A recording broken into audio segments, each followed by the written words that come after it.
Om Bhurvasvaha Tatsaviturvarenyam Bhargo Devasya Dhimahi Dhiyo Yona Prachodayat. Om Bhurvasvaha Tatsaviturvarenyam Bhargo Devasya Dhimahi Dhiyo Yona Prachodayat. Om Bhurvasvaha Tatsaviturvarenyam Bhargo Devasya Dhimahi Dhiyo Yona Prachodayat. Om Bhurvasvaha Tatsaviturvarenyam Bhargo Devasya Dhimahi Dhiyo Yona Prachodayat. There is a quality which comes through in the film, and this was in a way the original quality which I wanted to catch, which is the energy of the masters, the light of the masters, the aura of the masters. Because when you watch the film, you're watching truth being spoken.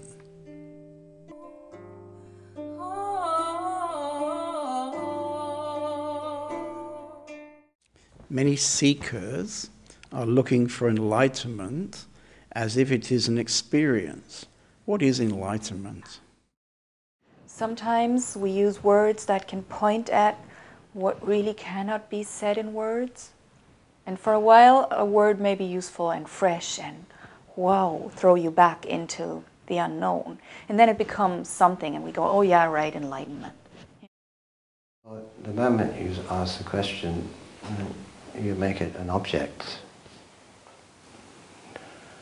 And I look at this object and I can't find this object. Buddha's enlightenment, Ramana Maharshi's enlightenment. And simply because Ramana had his, therefore the seeker may think this is what I should work towards, or I shouldn't work towards, but I should wait for grace. I've never met her. And then grace will come, and then that will change my life.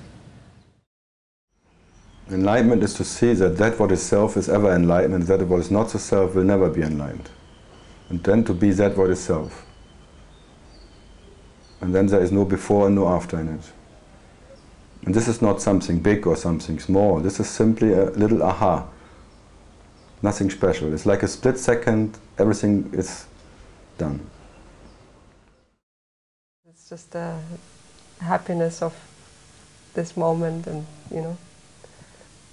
that barrier of, oh, this is enlightenment and this is before enlightenment, this is after, is also gone, which is also a very relaxing feeling, So you don't care too much about enlightenment either, I think. I have no idea.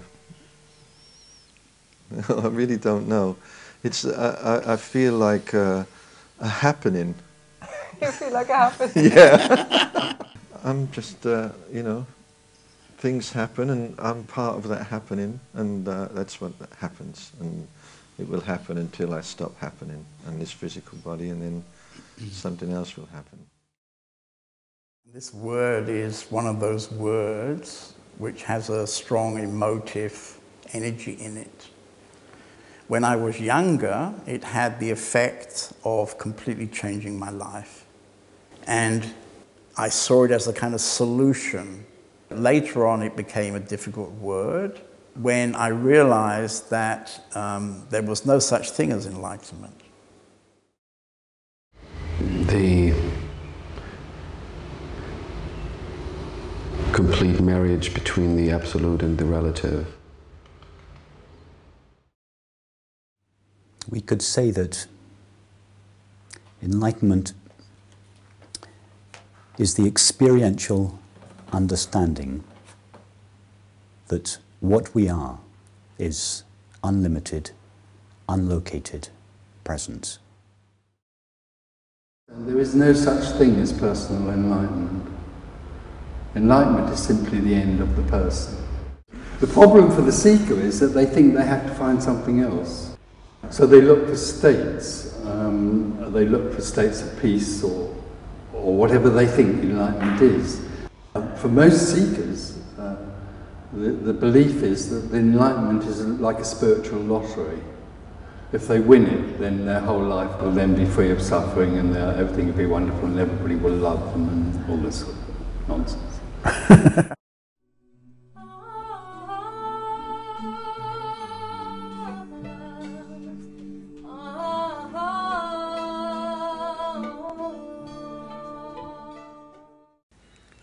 Ramana said self-inquiry is the most direct route to realizing the self. What do you say about self-inquiry and how to conduct self-inquiry? It is so valuable to come to know whom I am. For me, as a meditator, when I hit on the path, that I should ask myself whom I was not interested. Only if I came to Punjaji, everybody whom I, okay, then if everybody asks whom I, let's find out whom I, okay, what to do, isn't it? So when I came to know whom I was so surprised. It made all the difference. You know, a meditator can't really come to know whom I. I'm in total agreement with Ramana's words. It is the most unsparing tool, instrument, practice, if you may say, for blowing the cover and exposing that the ego, the feeling of I, based upon the idea that I'm the body-mind, is a complete fake. I say it is as quick as looking in the mirror and seeing one's reflection. The mirror doesn't give an opinion. It doesn't tell you, please wait, I'm too busy. It's always available. And I would somehow liken the inquiry to that type of effectiveness. If you keep talking and saying, what am I, there is no room for the answer. You are always projecting your own stuff. So really, the important element of the self-inquiry is not the question, what am I, being asked, but rather the listening to the answer. So it could be said that the question, what am I, it would be enough to ask it once, and then to listen to the answer. And then our life, in all its details, our daily life, then becomes the listening to the answer, you see?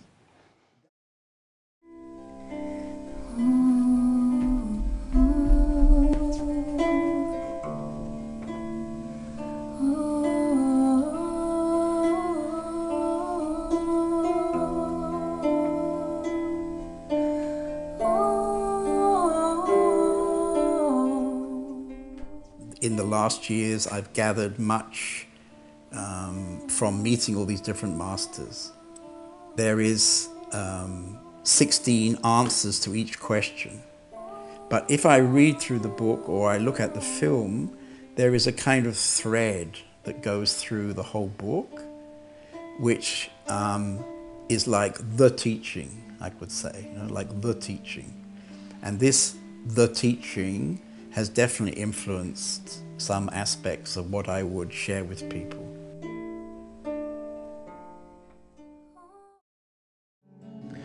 Radhe, Radhe, Radhe Govinda, Radhe, Radhe, Radhe Govinda, Radhe, Radhe, Radhe.